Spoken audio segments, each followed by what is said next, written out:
Reaction में जो reactant होता है, सपोज कि एक रिएक्शन है हमारे पास कि ए और बी को मिलाकर बनाया गया है सी और डी। तो इस रिएक्शन में जो रिएक्टेंट है और जो प्रोडक्ट है, तो आप लोग को अच्छे से मालूम होगा कि रिएक्टेंट जो होगा ये जिस स्टेट में होगा, रिएक्टेंट जिस स्टेट में होगा, प्रोडक्ट भी हम लोग को उसी स्टेट में मिलेगा। यानी कि अभिकारक की जो भौतिक अवस्था होती है, अभिकारकों की जो अवस्था होती है और प्रतिफल की जो अवस्था होती है वो हमेशा समान होती है। कहने का मतलब ये है कि अगर हम दो गैसों को एक साथ मिलाएंगे, तो जो बनने वाला प्रोडक्ट होगा वो भी एक गैस होगा। ठीक है, यही बात कहना चाह रहे थे। और यदि किसी रिएक्शन में रिएक्टेंट का स्टेट, प्रोडक्ट का स्टेट और रिएक्शन में जो कैटेलिस्ट है यानी कि जो उत्प्रेरक है उसका स्टेट, अगर तीनों का स्टेट एक जैसा हो, सेम हो, तो ये जो कैटेलिस्ट है ये कहलाएगा होमोजीनियस। ठीक है, जैसे कि एक एग्जांपल देख लेते हैं हम लोग। मान लेते हैं कि सल्फर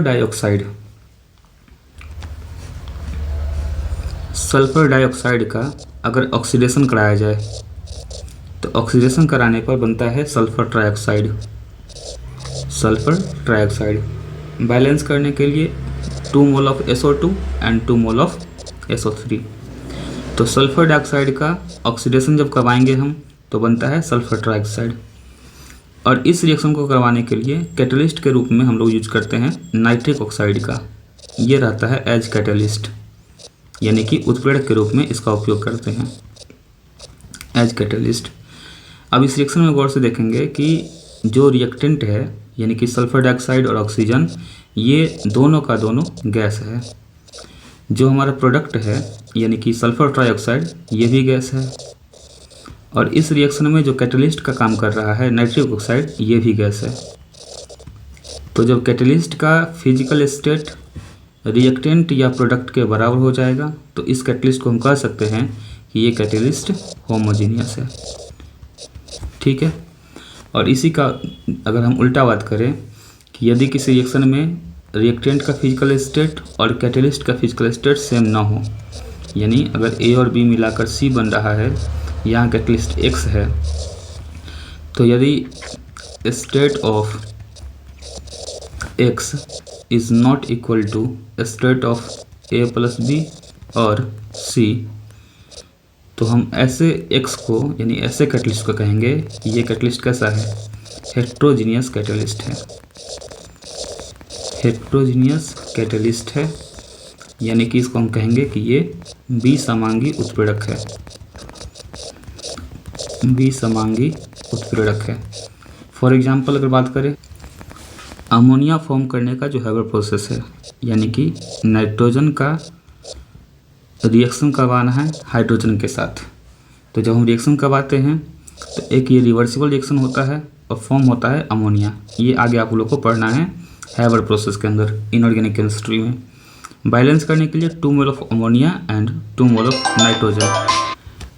इस रिएक्शन में एज कैटलिस्ट यूज किया जाता है आयरन के डस्ट का, यानी कि Fe का।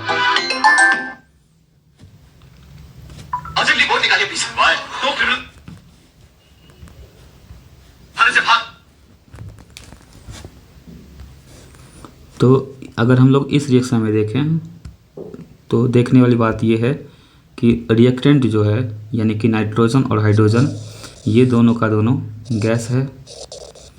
जो इस रिएक्शन का प्रोडक्ट है यानी कि अमोनिया, ये अमोनिया भी गैस है। लेकिन जो कैटलिस्ट के रूप में है आयरन डस्ट, ये सॉलिड है। यानी इस एग्जांपल के अंदर physical state of catalyst and physical state of reactant या प्रोडक्ट सेम नहीं है। तो ऐसे कैटलिस्ट को कहा जाएगा कि ये जो कैटलिस्ट है यानी कि ये जो आयरन है, ये कैसा है, ये हेट्रोजीनियस कैटलिस्ट है। अगर हिंदी की बात करें तो कहा जाएगा कि ये जो उत्प्रेरक है ये विसमांगी उत्प्रेरक है। तो अब हम बात करेंगे डेफिनेशन का, कि इसका डेफिनेशन क्या लिखा जाए। तो सबसे पहले तो लिखना ये है कि उत्प्रेरकों को दो भागों में बांटा जाता है। उत्प्रेरकों को दो भागों में बांटा जाता है।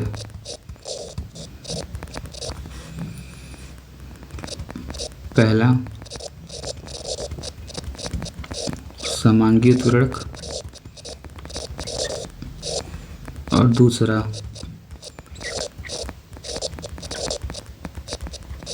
विसमांगी उत्प्रेरक। इसके बाद हम लोग बनाएंगे पहला हेडिंग। तो जो पहला हेडिंग बनेगा क्या हमारा, समांगी उत्प्रेरक।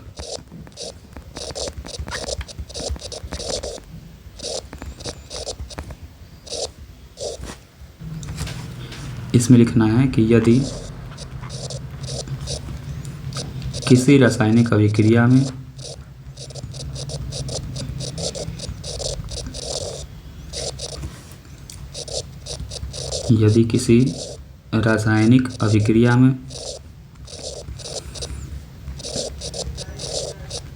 अभिकारक या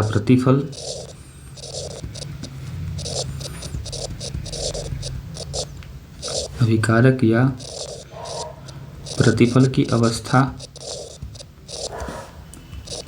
एवं उत्प्रेरक की अवस्था समान हो तो ऐसा उत्प्रेरक समांगी उत्प्रेरक कहलाता है। ऐसा उत्प्रेरक समांगी उत्प्रेरक कहलाता है। और हम लोग फॉर एग्जांपल ऐड कर लेंगे कि जब हम सल्फर डाइऑक्साइड का ऑक्सीडेशन करवाते हैं तो बनता है सल्फर ट्राइऑक्साइड। बैलेंस करेंगे और इस रिएक्शन में नाइट्रिक ऑक्साइड रहता है एज कैटेलिस्ट। साथ में शो कर देंगे कि नाइट्रिक ऑक्साइड गैस है और ये दोनों भी गैस है। सेकंड हेडिंग डालना क्या है, विसमांगी उत्प्रेरक।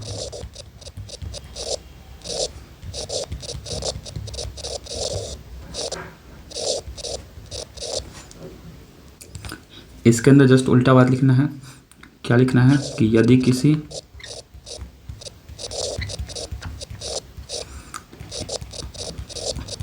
रासायनिक अभिक्रिया में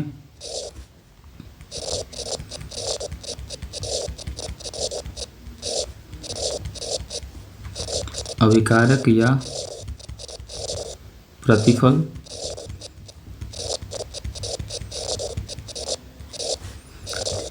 की भौतिक अवस्था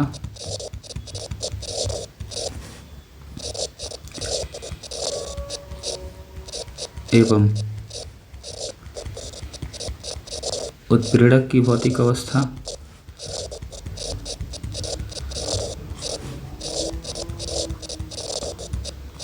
समान न हो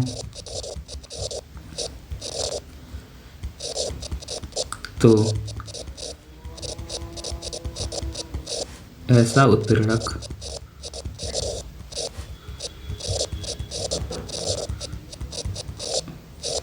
विसमांगी उत्प्रेरक कहलाता है।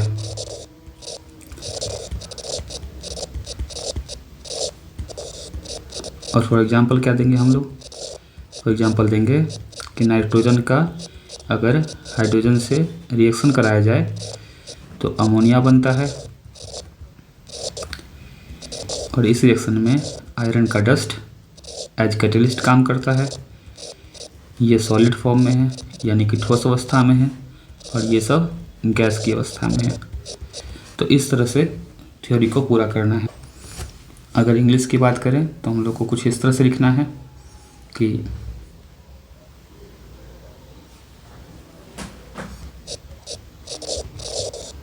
there are two types of catalyst. First of all,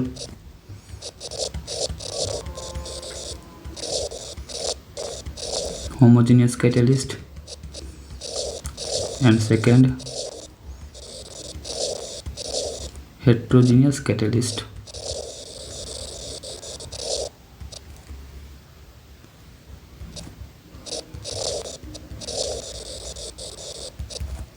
इसके बाद हम लोग को पहला हेडिंग बना लेना है इसका।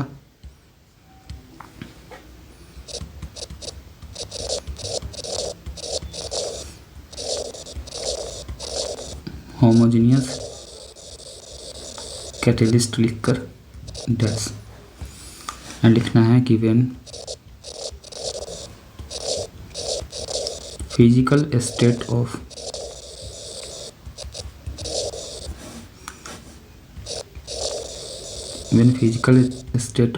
catalyst and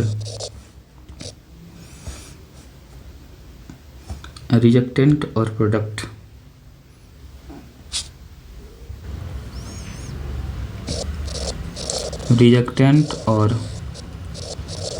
product is same, then that type of catalyst is called homogeneous catalyst.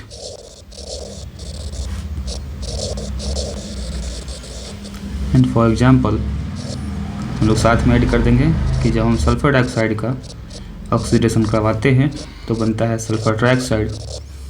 इस रिएक्शन में एज कैटलिस्ट यूज करते हैं नाइट्रस ऑक्साइड का, जो कि एक गैस है, और रिएक्टेंट और प्रोडक्ट भी गैस है। नेक्स्ट है हेट्रोजीनियस कैटलिस्ट। तो इसमें लिखना है इसी का जस्ट ऑपोजिट कि when physical state of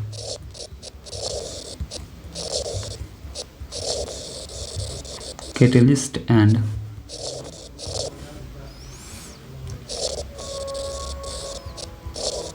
reactant or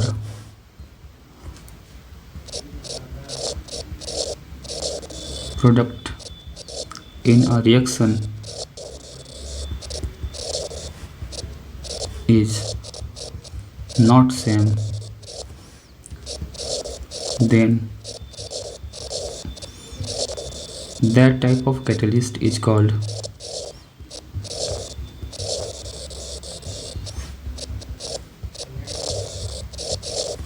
heterogeneous catalyst.